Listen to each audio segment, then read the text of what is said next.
Oh, Recording just in time for your sneeze. I was hoping. It was like, I got to show off the sneeze in this You quarantine know, time. you're in Florence, so you got to be real. I know. Show that you're surviving. Exactly. I swear I don't have coronavirus. That's sneeze. I know. I anyone think knows sneezing the- is not one of the like, symptoms. Oh, sorry. What was Yeah, I know. This is true. It was funny during like the lockdown, the first week of lockdown, I like came down with like a really bad cold, and like I was like even coughing a little bit, but I didn't have a fever or anything. It was just a normal cold. I usually get it like frequently. Pretty much. yeah, well, because I work a lot with kids too, and so I get it like one big one in the fall, one big one in the spring. But I just felt so self-conscious about being sick at the time of coronavirus. And like coughing. You what? When was lockdown for you guys? When did that start? For the rest, like for the North, it began a week before, but for us, it began on March 9th, the night of March 9th. Yeah. And that's kind of late, right? Considering, like, in hindsight, you feel like that was late, or? Up until then, there had been, 0 cases outside of like a tiny town in the North. But I mean, they should have, I think, like most countries, done things much earlier. But they were trying to balance the economy and trying to like basically favoring economic gains over like doing the right thing in the beginning. But yeah, like everybody is doing. It's like we're all making the same mistake. Well, none of us knew what it was going to be. So just for the video's sake, I wanted to just say that I'm talking to Victoria and Connor, who are in Florence, Italy, and they are an artist and writer, respectively, and went to CCA in San Francisco, and that's how we know each other, and then moved there after graduate school. So that's kind of like the brief intro. But so maybe quickly you could talk about what you're doing in Florence and how long you've been there and what's your like living situation. Not to interrupt the flow, but. Oh no, this is all. This is the flow. Yeah, this is the flow. There is no flow. We create our own flow.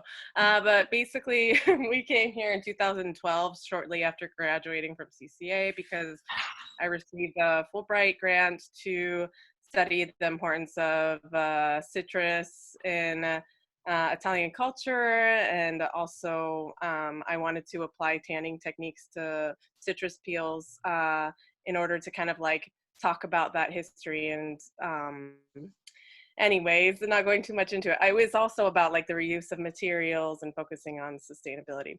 Anyway, so that's why we're here. And I had to continue my studies, and then eventually I looked into getting Italian citizenship and all that. And so that's why we're still here, is that I became a citizen and we're able to stay here. With our living situation, we find that it's much easier living here than living in San Francisco, for example, because we don't have to like work as hard to make like a basic level of income, where we can just, work a limited amount of hours to support our art careers. And so arriving to the end of the month is less stressful. Yeah, and it's really nice to live in a country that where basically, universal healthcare is like a thing. Yes, what we have, yes. And so that's nice. Certain stressors are already eliminated just by virtue of being here. Yeah, exactly. Yeah, I mean, that must really help consider. I mean, I'm not sure what percentage of people in Italy are going to the hospital with COVID symptoms, but must make you feel better just knowing that you could easily do that if you wanted. Or I mean, how has it been there? Like, I've kind of been tuning out a lot of news. So like, are the hospitals like kind of coping? Like, what's the current state of affairs? Pretty much all the hospitals have been coping, except the hospitals in primarily Lombardia, which is just the biggest hit. And but in the beginning, there was a lot, at least in the North, they were getting overwhelmed, but they never got fully overwhelmed. And now they're starting to like breathe a bit better as the numbers are kind of beginning to sort of diminish and go down. But in the North, they were running out of a lot of space, but primarily in the North because they have a lot of, most of the, like about half the hospitals are privatized. and they weren't, and so they were having a problem with accessing those privatized spaces. But for example, in Tuscany, there hasn't been like an overwash, and in other regions they were getting hit hard, but not like to the point where it was completely not like full. the north. Yeah, because like I know that, you know, for a while there it was really rough in the north, like, you know, doctors had to choose between, you know, saving people who are older and saving people who are younger and things like that, like making these really difficult decisions and things. So that was definitely hard to read about every day, and, you know, be quarantined for 2 weeks and see that the numbers like were still the same or had gotten higher, and wondering you know, why that was. I know in Tuscany they did a cool thing, was that obviously tourism is down. So that means that, big deal for Florence. But at least in terms of bed space for people who needed beds, not necessarily ICU beds, but at least people who had symptoms, they opened up a lot of hotels and turned them into temporary hospital areas, because they had, you know, like thousands upon thousands of available beds and rooms for people, given that there were no tourists. So they've been kind of trying to be creative about how to create more space. I think California just did that, if not the Bay Area, just in general in California. They just opened up some like unused residential or hotel spaces. Like it was an order by Gavin Newsom. That's cool. And how is your neighborhood? Because for context, like you guys kind of live outside of like the more touristy area, and it's a little bit more local and residential. Like how is everybody kind of dealing there? Well, everything's pretty good. I mean, like, quiet. It's definitely quiet. The thing is that I feel like the first 2 weeks of quarantine, it was like, you know, I would go out, or we, you know, there was a one family member per household, like basically. Can go out to do shopping, so we would just mix them out. You couldn't go with another person? Yeah, you can't go with, and you still can't go with another person. So either Connor or I would go out. And when I went out, there was like a lot of people walking, because like in the past you were able to go out and take walks and, you know, take runs and stuff for your health. But you could only go like one person at a time, and that was quite clear, but people kept on, you know, like abusing that trying rule. to sneak around certain and like going out with friends and things like that, and like, you know, playing football in the park and stuff like that. And so, or I should say soccer, sorry, not football. But then slowly people started petering back. Like they started seeing that change in days. Well, there's some really funny videos about like Italian leaders like swearing at their constituents. Yeah, it's hilarious. I'm like, you guys should be doing that, because we should all be staying at home. But like after, you know, people were abusing the rules, like the government clamped down and they said, okay, like nobody can go out anymore for reasons, you know, for you know, health reasons. You can like exercise at home. Well, and they said you could go out to do like motor activity, which is considered a good for the immune system. But people were using it to like go out and run like 5 kilometers through. They meant like you could go walk in your street, get some fresh air, move around a bit, and then pretty much go home promptly after that. But there were certain like vagaries, certain things that were a little bit not unclear enough in the law that people could sort of like between essential and like non-essential, where I mean, because mental health and like getting outside your house is essential, but it's like how do you know that? But yeah, I remember like when a couple times during the beginning, like when I would go out, I would see like all these like old men hanging out, or like, you know, old people, and I was like, it's good, it's so cute, but I'm like, we're staying at home for you. You guys are at, you know, the most at risk. Like, stay home. Now it's pretty quiet.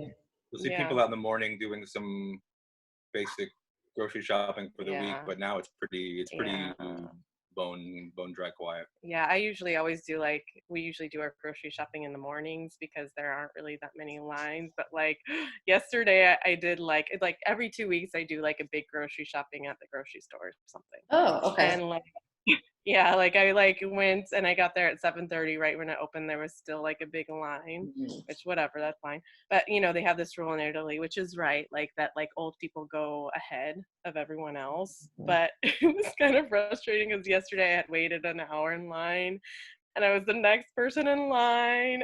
And this like one old lady comes and she's like, "Oh, excuse me, can I please go ahead of you?" And I was like, "Yes, of course, like it's your right, you should go ahead." And then this other old woman like cut in front of her, and I had to like stick up for the other old lady, and I was like, this lady was here before you." Right. But then after that, there were like 15 older people who kept on trickling in, and everybody was like getting really mad. And like I had to wait like an extra 45 minutes. Oh, in the front of the line? Yeah. Oh my God. Because they're only letting in like 2 or 3 people at a time into the supermarket. They're starting to do that here too, actually. Finally. Yeah. Yeah, and they're also like every time you go to the store, like if you don't have gloves, they give you gloves, and they check your temperature now. And now it's going to be required to wear a mask. We were really lucky because, you know, being an artist, I had all these like little masks and stuff. Like high quality, like the just because like I sand and stuff like that, so those have come in handy. I had exactly two. Yeah. But the region of Tuscany now is going around and giving to all its residents 2 masks. So I can't hand delivering them, let's say. That's kind of great. Wow. Yeah. And you guys have enough right now. That's good. Yeah, we have reusable ones too. Yeah. Yeah, but cool. here I say in general though, yesterday was kind of tense, like going to the grocery store. I feel like every time I have to go to the grocery store, I like brace myself and I get like a little tense because like I don't know how other people are going to be. Yeah, and like how long it's going to take and if they're going to have what you need. Like, are people hoarding there? I see it, like I feel like I'm a big hoarder. Whenever I go there, I like get as much as I can of everything. Like for example, in the beginnings of the week, like in the beginning of the lockdown, actually before the lockdown, people were stocking up on pasta like crazy. This was like 7 weeks. Yeah, this was before it even got marginally serious. Like there were the first few cases in the north, and then the pasta aisles cleared out. And then after America with toilet paper, in Italy with totally. I kind of love that. That's awesome. And there was like in every city or in every region, there was one pasta that people weren't getting, and it was totally stocked. And so you could tell region by region, like these people don't like this pasta. In Lazio, they don't eat that pasta because nobody was touching these pastas. What's the Florentine pasta that people were into? Here, I noticed that the wait. She asked the question. She said, "What was the Florentine?" Oh no, he was answering it. I was saying, what's the pasta that you guys? I saw like everything was gone except the tower of farfalle, like the butterfly pasta. That's right. Farfalle is a joke. It's a joke, yeah. It just tastes different, that shape that it's Exactly. I just don't like shaped pasta. I'm sorry, but I stand by that. Just wrong. Just a rule. Just wrong. Just wrong. But then after that, like no, the hoarding kind of stuff. If you went at the wrong time, maybe you could find a limited amount of yeast or a limited amount of this or that. But there was nothing totally vacant from a shelf. Basically. Yeah. 2 weeks ago, when I did go to Esselunga, the grocery store, there was like no yeast at all. Oh. Just kind of like what's going on in America. I've heard some friends say that. Yeah, I've heard that too, actually. Yeah, but then like being a craft baker. Yeah, exactly. But now when I went yesterday, they had yeast, so I got like 3 packages or whatever. Oh, cool! You can make your own, I guess. Yeah. We were looking up like sourdough starters and stuff like that, and it's 5 days and then you can start using it or something, right? Yeah, exactly. Oh, it takes 5 days. It depends. I don't know. Every recipe we've seen a bunch. Different. Some say you can do it. I think they say like if you want to maximize the full flavor, wait 5 days. But you can begin on the first day and accept, your consequences for this. Basically. Right. Like maybe it won't taste the best, but maybe, yeah. Right. That's cool. Yeah. But So anyways. what are you guys kind of doing to like stay busy, like being both creatives? Do you have like COVID projects that you've like set for yourself since you started quarantine, or? Well, Well, one, if you remember, we had that project that we were going to finish Oh or yeah. start finishing. It would have been, the final event would have been at the end of March. So it's Oh obviously yeah. postponed. So we're still working on that at the moment. I think that's the biggest thing And we're you can doing. go there? No, but we're working on our project at home. yeah. Oh, We do cool. like Zoom or Skype chats every couple of weeks with the people in the collaboration. Great. So we're in contact with everybody. And remind, maybe just like give a brief like Yeah. elevator pitch about the project. Right. Well, It's hello. pretty No. cool. So this project was like an open call to do this project with Chile della Balanza, which is a theater group in Florence, and their like headquarters is in this really interesting like Ex-mental institution. yeah ex-mental institution. It's called a manicomio in Italian, and they call it the ex manicomio San Salvi, and they also call it like a city inside the city because it's literally like Massive. yeah, massive. It's so big. But anyways, they had an open call for artists and writers to do projects that kind of like involve the community and talk about the history of San Salvi. And also in that complex, there's a church that has one of the most famous Last Suppers of Andrea del Sarto. Oh. And anyways, we kind of were weaving those themes together of like talking about tradimento, betrayal. There you go. Like betrayal within communities. Basically. Yeah, and also like basically what it means. We were talking about what it means to take part in a community, like both the good things and the bad things, and how we can better all like support each other.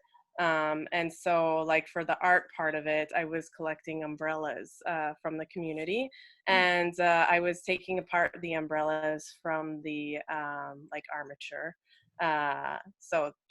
Then I was stitching the cloth part of the umbrellas together to kind of create this like big enormous like shelter structure that's kind of like it was kind of like how the mental institute was. It was like this shelter for people, but it was kind of like a weak shelter because it was all like how do we say, there was a lot of like trauma, a lot of kind of like betrayals, let's say, to the community in the sense with the community, with people who had like mental disorders. There was a lot of abuse and things or people who didn't have mental disorders but were considered outcasts. A little bit of like a flawed.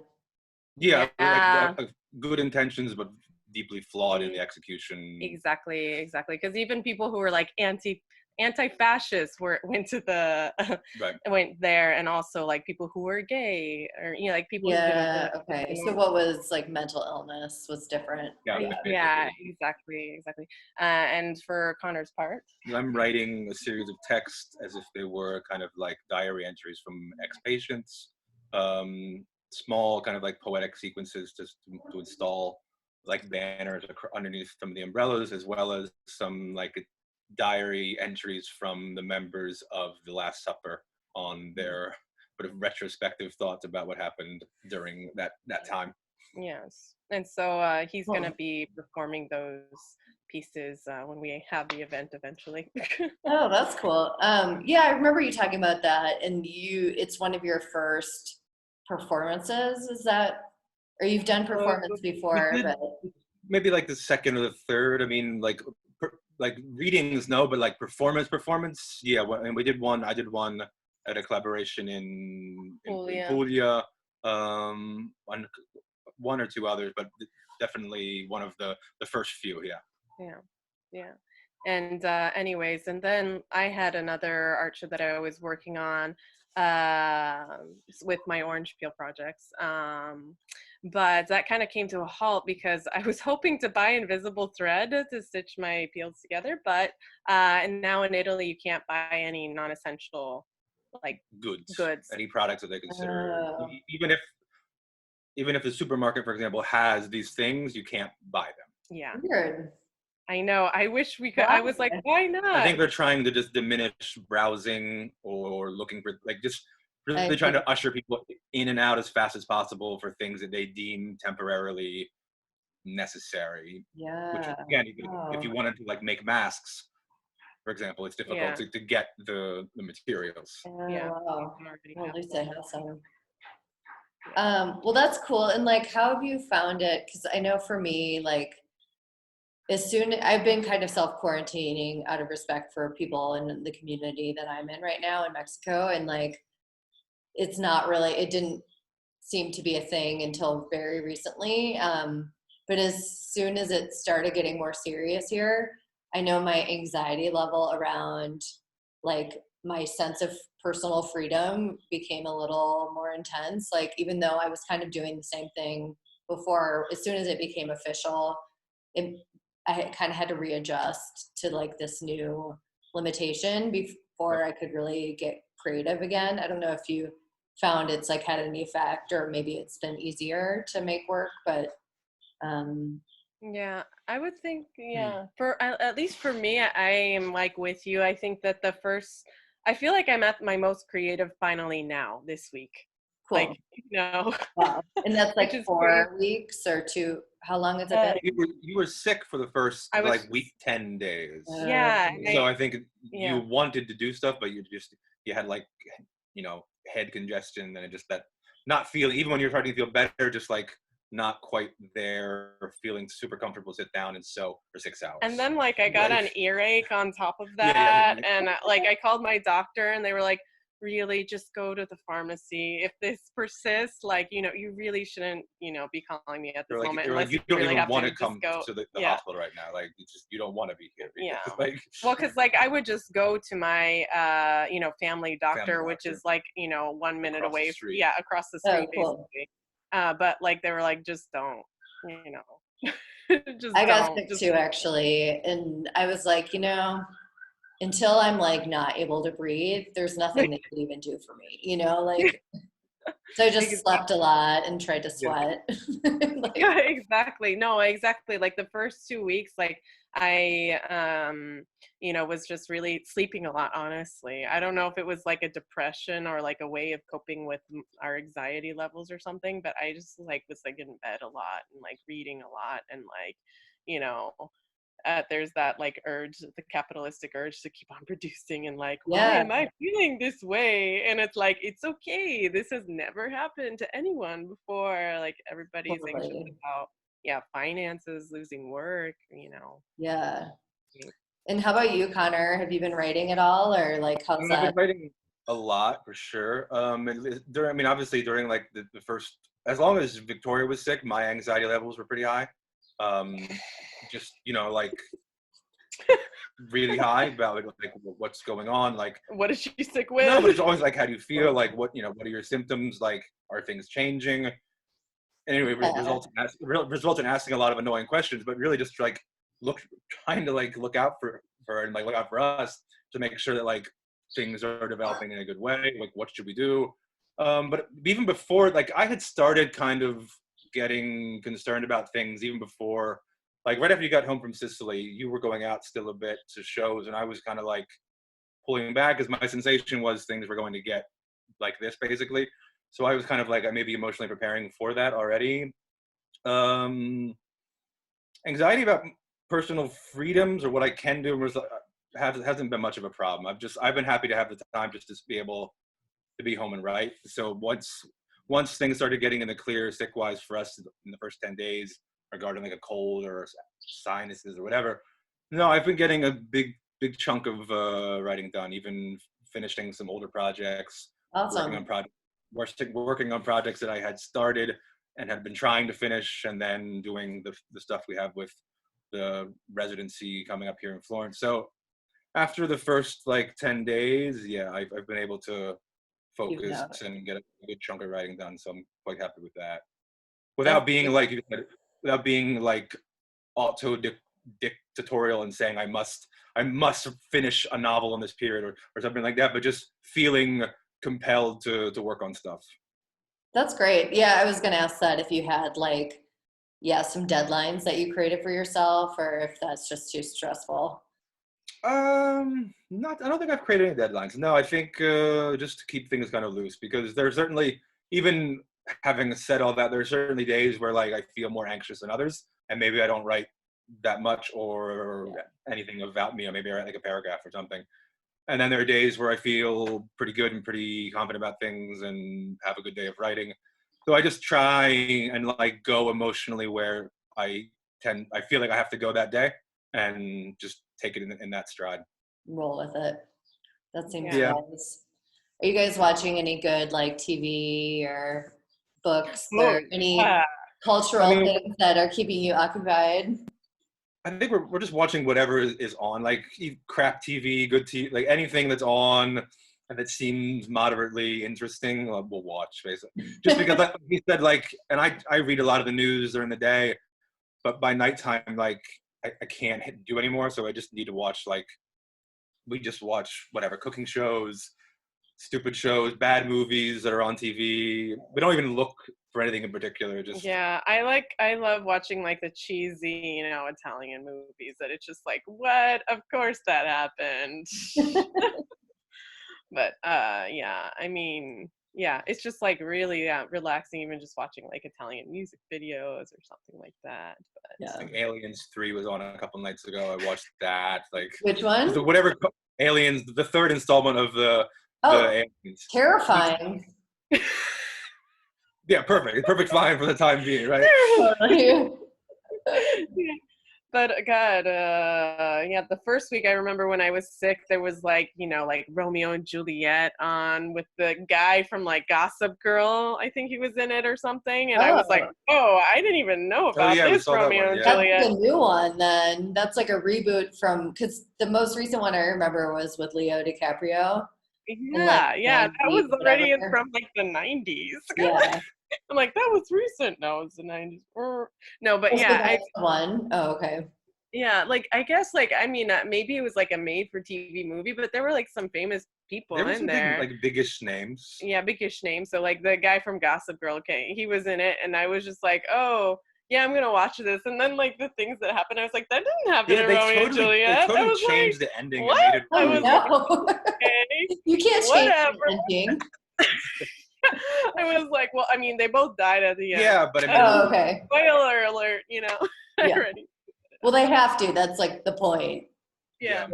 But and then I don't know. There was like a series of excellent movies of that caliber on that night. Nice. That sounds perfect. I support that way more than alien movies.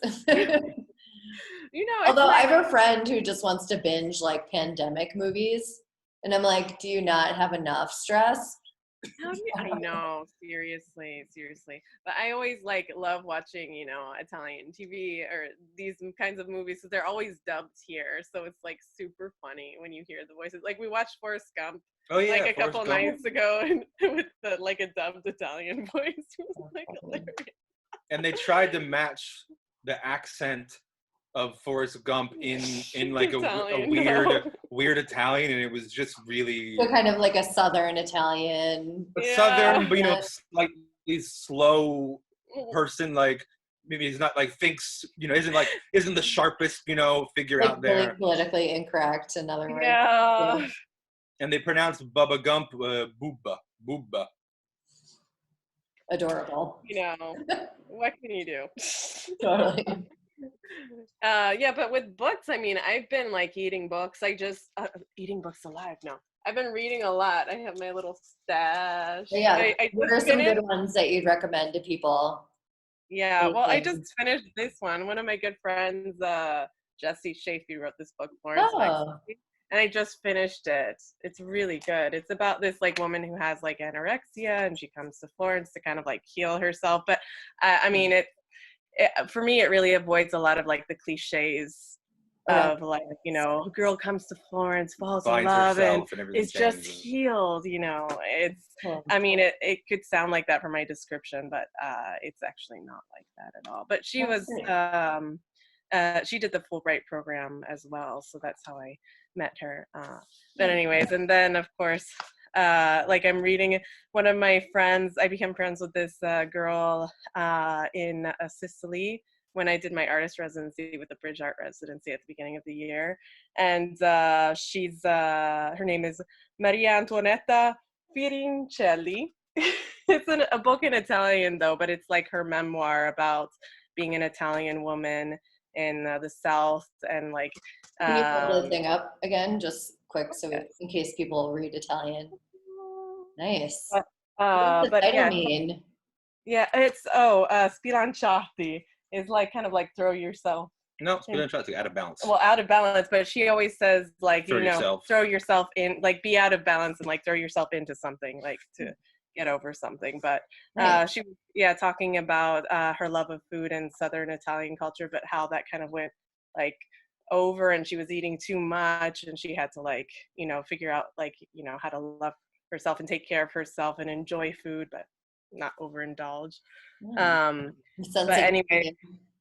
I mean, I'm reading like two novels that are the extremes of each other, but yeah. And then of course I'm trying to read Amica Geniale, Elena Ferrante. Oh, okay. My brilliant friend. There was the TV show about it too, but yeah. So Elena Ferrante has like it's like the Naples series. It's been around for a while, but it's like hardcore. Like, so if anyone wants to watch like the TV shows that have been on. Is that an Italian show or?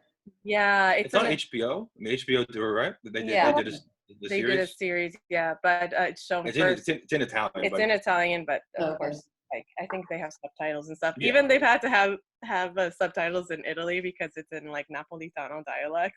Yeah. And Italians are like, I don't know what that's. Yeah, it's in total subtitles. Yeah, but it's basically about the relationship between Lena and Lila and these two Southern Italian girls. Anyways, I don't want to give away too much. It's too much. But anyway. It's really good. It's good enough for them to turn it into a TV show. Yeah, exactly. I mean, it talks about like the hardships of living in poverty and, the hardships of living in a city that's like mafia run and things like this. So anyways, it's good. And then of course I'm reading Samia Bashir, who I went to go see her poetry reading. Oh, it's Toyin. Yeah, Toyin's, yeah, artwork is on the cover. It's like having two pieces of art in my house. Oh, that's nice. Yes, and I read this a little bit slower because, it's all poetry and I like to just let it sit with me. I actually haven't started it yet. Of course, I was introduced to it by her, obviously, because I went to her reading. And it's something that, I want to take my time with because it is poetry and I want to just reflect on all of the various layers and things like this. So it's like something you have to read in the morning and let it sit with you all day and think about it. Well, yeah, it's also like abstract poetry too. So it's not, prose poetry or narrative. Clear narrative poetry. Yeah, but it talks about like, quantum theory and also black body theory and anyways, it's beautiful. I can't wait to indulge in it. And then I'm reading this rando book. Oh my God, you're reading so many books. I know, I am. Like, really. I'm reading this rando book by Elvis Malay. Okay, and he's Albanian. Sorry, I was about to say Albanese. He's Albanian. It's called, in Italian, Dal tuo terrazzo si vede casa mia, which is like, from your terrace, you can see my house. And it's basically about being Albanian in Italy. Anyways, I've just started it, but I really like it. And anytime I don't understand a word, I just underline it and continue reading on. Because it's whenever I read, Italian, I get so like, perfectionist, and I want to understand like everything. Yeah. Perfectly, so I'm just like, okay, don't do that because you'll never finish the book. Just like, totally. Continue on. Yeah, what do they call that? Like pulling meaning from context or? Yeah, exactly. Because usually I can like almost like, 90% of the time understand what's going on, or sometimes I'm Yeah. like, oh, that's a slang word for like some profanity that I never knew. Okay. Now I know. You have to like look it up on the Italian Urban Dictionary. You're Right. like, what does that mean? Exactly. Well, it's like so funny because it's like, you know, this thing can mean this, and that. And like, it's funny because whenever I teach English, my students are like, why do you have one word, mean? you know, that, you know, how can you have one word that means a million different things? How do you know what it means? I'm like, every language has that. What are you talking about? Absolutely. Yeah. But anyways, and then Connor's reading a million books too. I was gonna say, I mean, evidence by your bookshelf behind you guys, you have lots of books. Grab mine. Yeah. Are you reading? I'm reading what? Are you reading the Toni Morrison book too? The Morrison book and Solitude. Yeah. You grab this up. Is that it? Oh yes. Sorry, there's a whole other bookshelf over here, like you know. Oh, totally, yeah.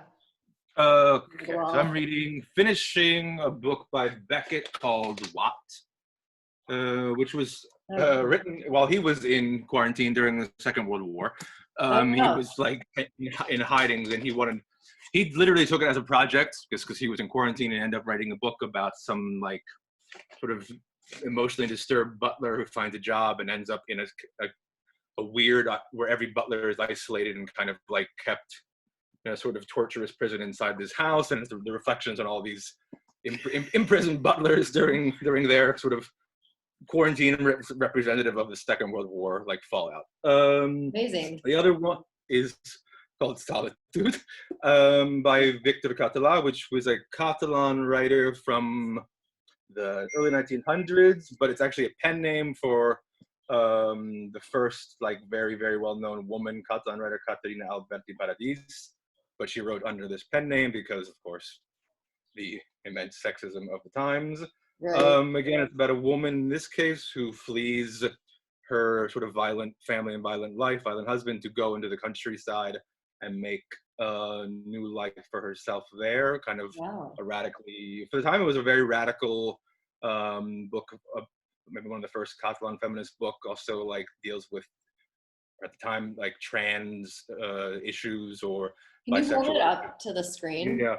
I believe in English it's called the same. They translated in English called, I think, just simply Solitude, obviously with an E at the end instead of just a D. Yeah. But it's an old book, but one of the first like proto-feminist books in Catalan literature. Yeah. And then Victoria got me for Christmas. It's in Italian. I don't know the name in English, but it's a collection of Toni Morrison's pretty much all of her informal like essays, writing, speeches, even like university graduation speeches, like every kind of little thing she wrote or little thing she said collected into one book from 1975 until I think just last year maybe. And so it's a super cool collection of just like all of her essays on politics, race, class, war, gender, literature, literary criticism. So as someone who's read a bunch of her books, it was just cool to have and fascinating to have all these like little micro essays on even things that maybe she's never talked about in literature, for example, but just to get more of her voice. Oh yeah, that sounds great. Yeah, really cool. And the title is L'importanza di ogni parola, which is the importance of every word.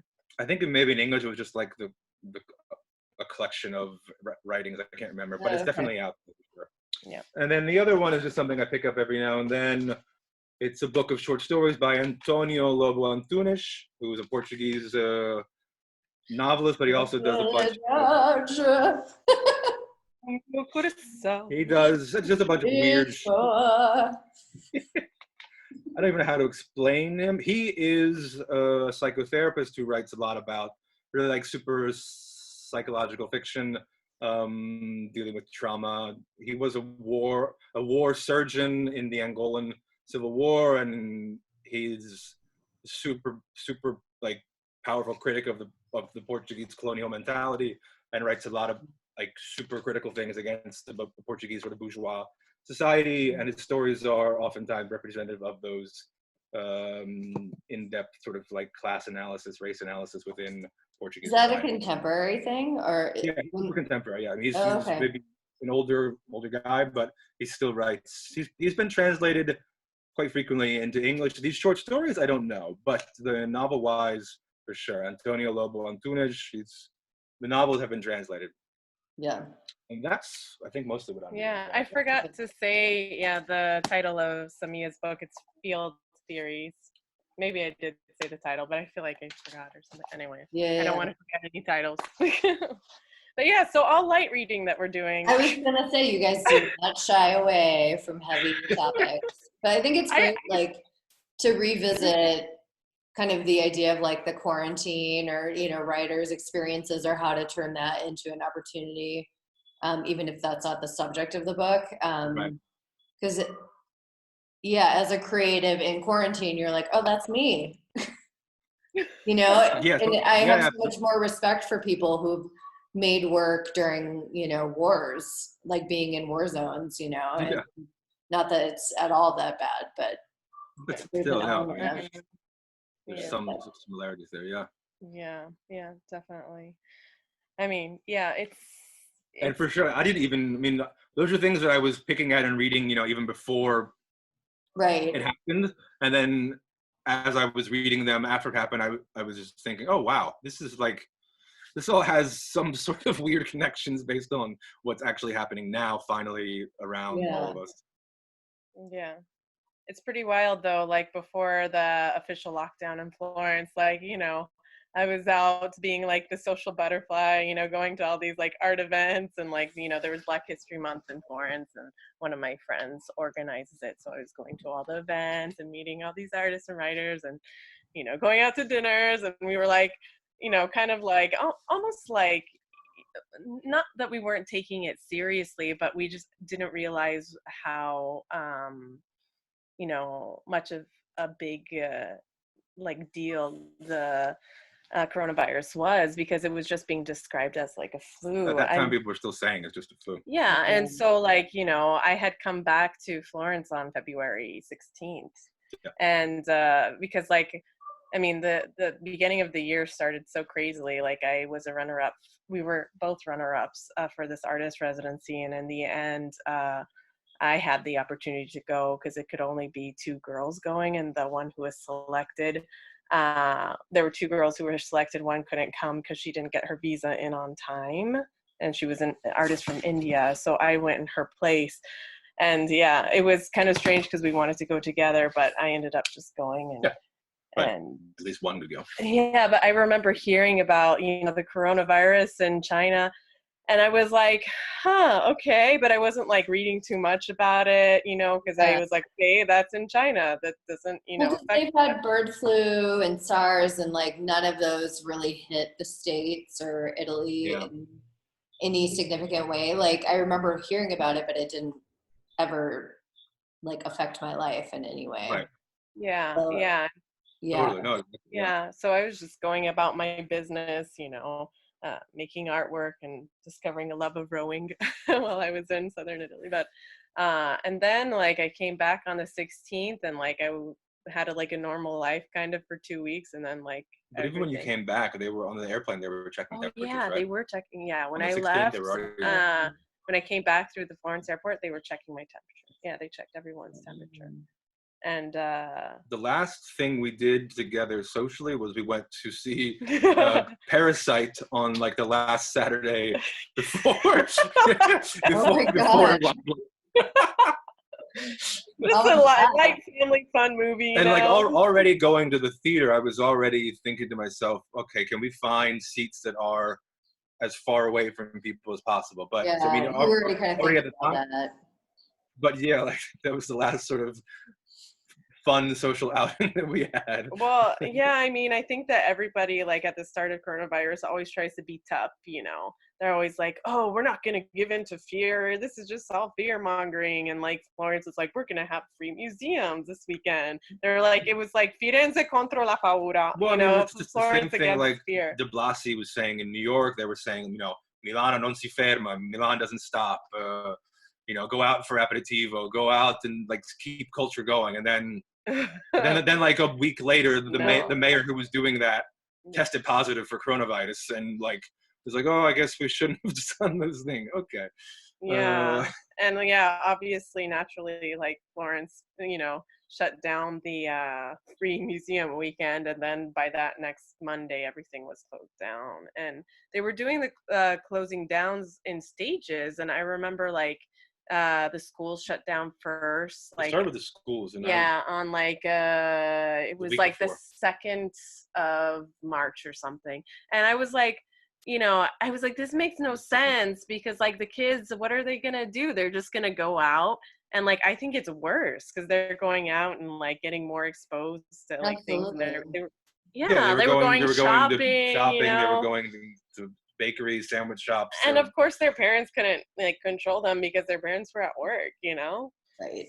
And I was like, what good does this make? Like, what good does this do? Sorry. And anyways. Like, it would have been better if on that day they had just shut everything down then and there. But they did things in these, like, incrementalist stages, always trying to keep fractions of the economy going. And then eventually they just had to shut everything down. But, like, there was a point where they told everybody to stay at home, but like restaurants could stay open, and I'm like, that doesn't make sense if you're telling everybody to stay restaurants could stay open from 6 a.m. 6 a.m. to 6 p.m. Well, and people were like, why? Because the virus goes like it wakes up at 6:30, and then we have to go home. I mean, yeah. It doesn't make sense. Well, basically, restaurants were allowed to stay open, but everybody had to keep like 6 feet distance, the 1 meter distance. Yeah. And like I didn't feel comfortable going out, and also like, we're in an economic crisis as well. Like we have like no money, just extra money. Also because nobody here eats dinner at 5 o'clock, so totally, yeah.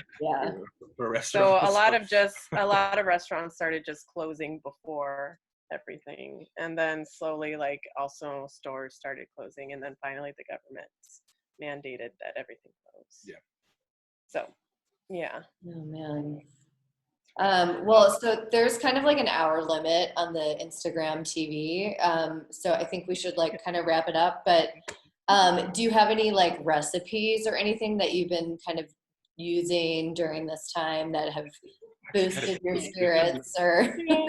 I mean, Connor's like a super good cook for everyone. So I know I got good because I was in Sicily all alone, and I didn't have I was my own chef and sous chef, all in one. So it was Connor and Victoria all in one. So my cooking skills have improved. Oh, that's great. Yes, but yeah, I thought we would have been more experimental in making more individually different thing, but we've kind of been sticking to the same like bean stew, like a bean, mixing up of course the recipe, but like a bean stew during the week, and then we'll do some pasta during the weekend. But we've been like routinely doing the same pasta during the weekend, right? Yeah. And well, like for example, for the weekend we've been having these like pastas where we have like zucchini. It's a simple white pasta. It's like zucchini and kale with some type of pasta, usually like a tagliatelle or and or then when we have sage, we like to make this like sage pesto with some nuts, and you just like grind it together and then warm it up, and then put a little bit of pasta water, they call it the acqua di cottura, and a little bit of olive oil, and it's really good. And when we couldn't get baking powder in the stores, basically we were making a lot of cecina. Cecina, yeah. Which is like, it's basically a chickpea flour flatbread. So it's 100% chickpea flour, and it's just made with chickpea flour, water, salt, pepper, and olive oil. Amazing. And it doesn't have to. It sits for like 20 minutes, 25. It doesn't rise at all, so you don't have to. And then you pop it in the oven. It basically has the consistency of a pancake or a crepe batter, and then you put it in the oven. It's like this thick, maybe an inch, maybe less. Cooks in 20 minutes, and it's just super simple. If you can find chickpea flour, obviously. Yeah. And then you basically turn it into like a pizza, or? Yeah, or you can just. The way they make it here, the way we've been making is just without any ingredients on top, just almost like a snack, sort of in and of itself. But I've made it before, putting onions, tomatoes on top like a pizza also, so you can do that. It's really good. Yeah. Anyway. And then I've been making also like do you remember the like in Florence, they have that flatbread, like the focaccia, the scacciata. Oh yeah. I've been baking a bunch of those, Oh, basically. nice. They're easy also to make, and they don't take so much time. Yeah. Have you And been then having Aperol spritzes? no, because it's like It's for a now lot. yeah, it's kind of expensive, and we don't want to keep on going and getting prosecco and stuff like that, and it's kind of a little bit out of the budget right It's now. just not necessarily the thing. Yeah. We've Yeah. been buying like the big box wines at the moment. Nice. But anyways, but I've we're been just making drinking. micheladas with like beer and tomato. Yeah. Yeah. That's That's cool. keep it That's real affordable. Yeah. Yeah. Well, cool. Definitely. Thank you so much. And Thanks for the Thank questions. you. was so Thank great to see you. Yes, And I'm likewise. gonna stop recording and then we can talk offline. Okay. Sounds good. Bye. Thank you for inviting us. Yeah, thank you.